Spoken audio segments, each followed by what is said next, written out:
నా అన్నమైంది తిందురా, అన్నమైంది. అమ్మా వస్తున్నా.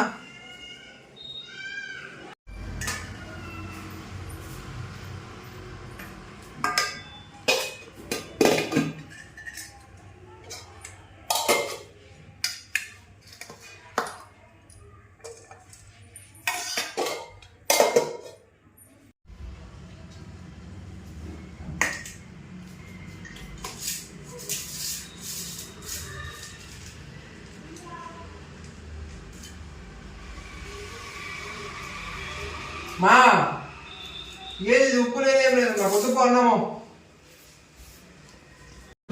అమ్మ ఈరోజన్నా మంచిగా తిందాం అనుకుంటే క్యారెట్ ఫ్రై బాగుంది, దాంట్లో అంతా ఉప్పు వేసిండ్రు. Flash back. అమ్మ బయటికి పోయి మార్కెట్కి పోయి కూరగాయలన్నీ తీసుకొని వచ్చి బిడ్డకు ఆకలి అవుతుందని చెప్పి త్వరగా అన్ని పెట్టి అంతగా కష్టపడి చేస్తే నేను ఉప్పు కొద్దిగా వేసిందని చెప్పి తట్టపడేసి మళ్ళీ వచ్చేసాను. అమ్మ లేని వాళ్ళకి తెలుస్తుంది ఆ బాధ. అమ్మ ఉన్నదానికి నాకు విలువ తెలియక ఇట్లా చేశాను. ఇంకా ఎప్పుడు ఇలా చేయకండి. మన్నాటి వాళ్ళు ఎంతమంది రోడ్డు మీద ఉంటారు, టయానికి అన్నం కూడా దొరకదు వాళ్ళకి. ఫుడ్ వేస్ట్ చేయకండి, వేస్ట్ చేయనీకండి.